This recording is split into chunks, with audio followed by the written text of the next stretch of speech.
You may think you're ready with all your twin extra long sheets and your new shower caddy, but the truth is, nothing can prepare you for the fresh meat experience like your college orientation. Let's talk it through here on Metalhead Mentor.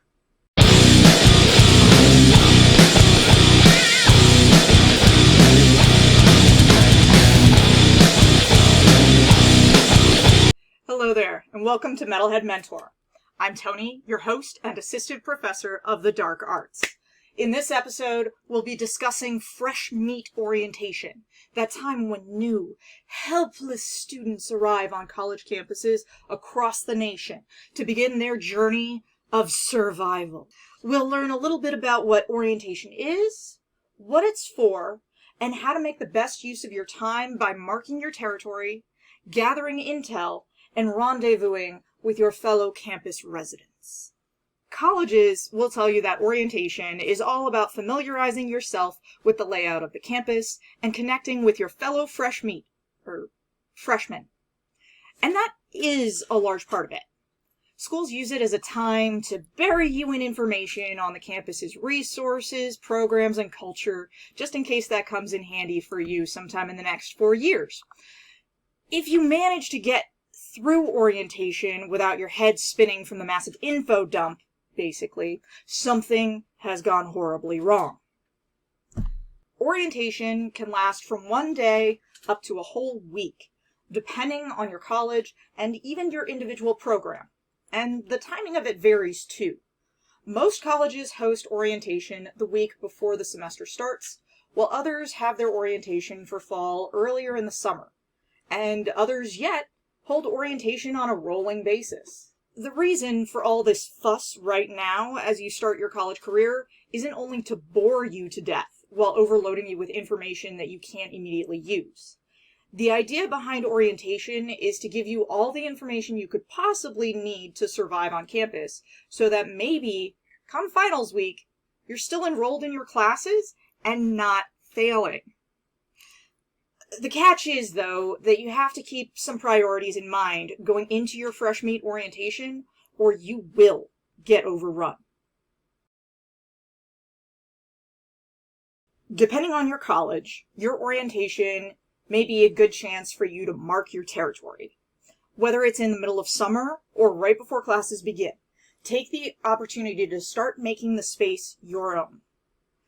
For those who will be living on campus, this could mean setting up your dorm as your new semi-permanent living space. There are thousands of lists out there of different things you should bring with you for your college dorm, and just as many Pinterest boards on how to decorate in college. Take these ideas with a grain of salt.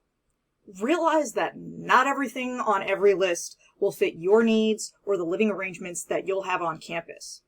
Use your time in orientation to settle in and start getting a sense of what you need or want in your dorm, and what can maybe go home with your parents. Marking your territory isn't just about your dorm.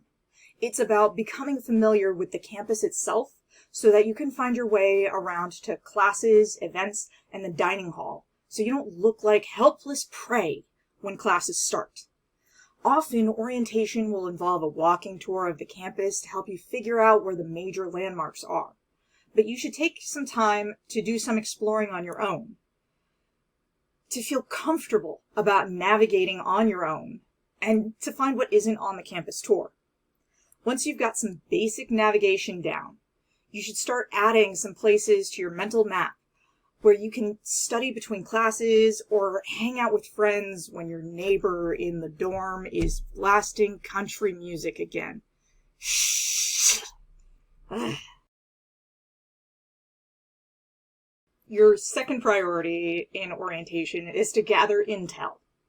In addition to knowing the terrain, orientation is an excellent opportunity to gather intel on the college, its programs, and its resources.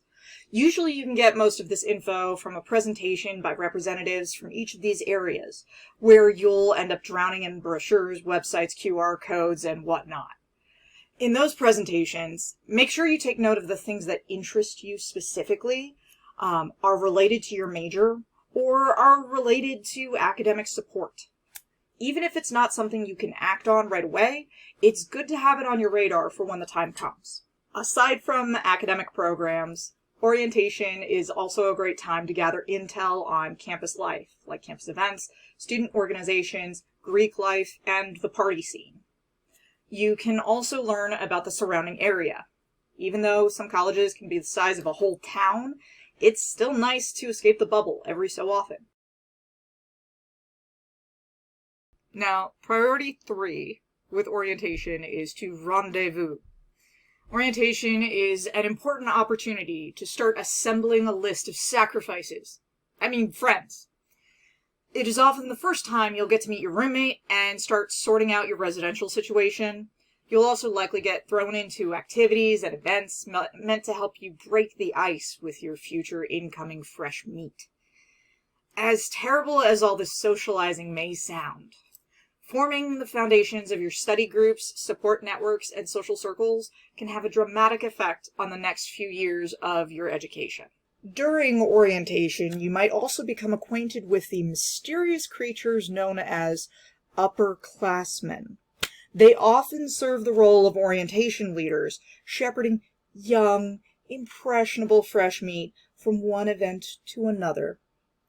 It's always valuable to know some upperclassmen for their, I use this term loosely, relative wisdom and their experience with campus life. Don't be surprised if one or more of them decide to adopt you.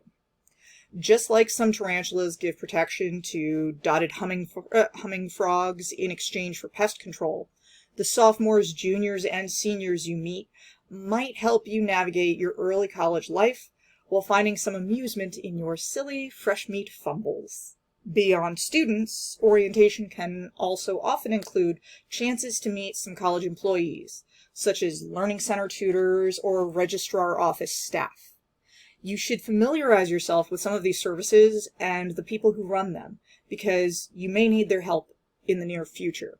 And it's a little less scary to ask for that help when you already know a friendly face there. Finally, orientation may lead you to encounter the most elusive creature of all in the campus ecosystem, the college professor.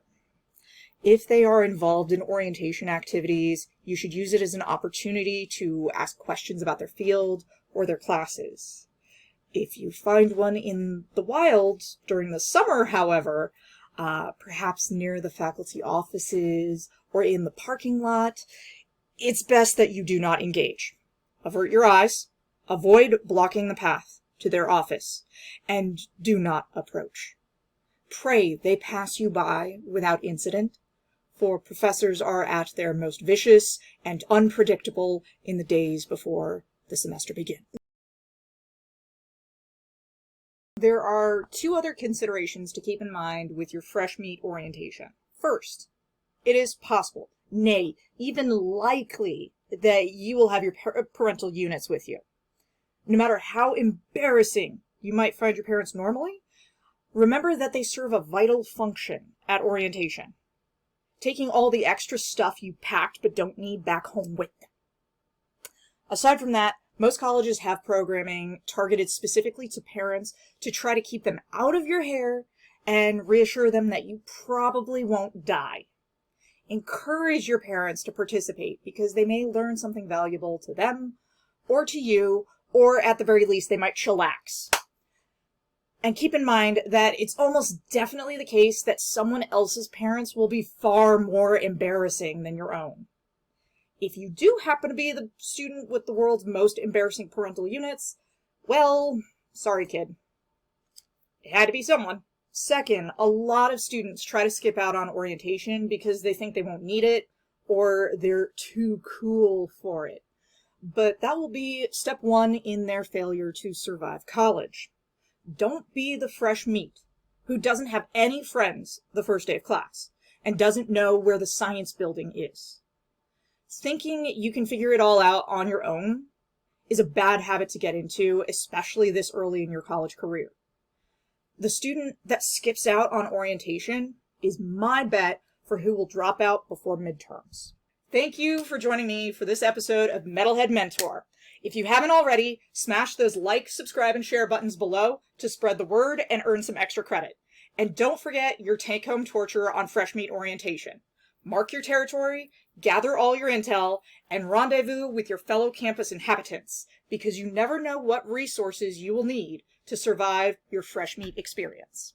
Next episode, we'll be discussing the number one determinant of a student's survival or imminent failure in any given college course: the first day of class.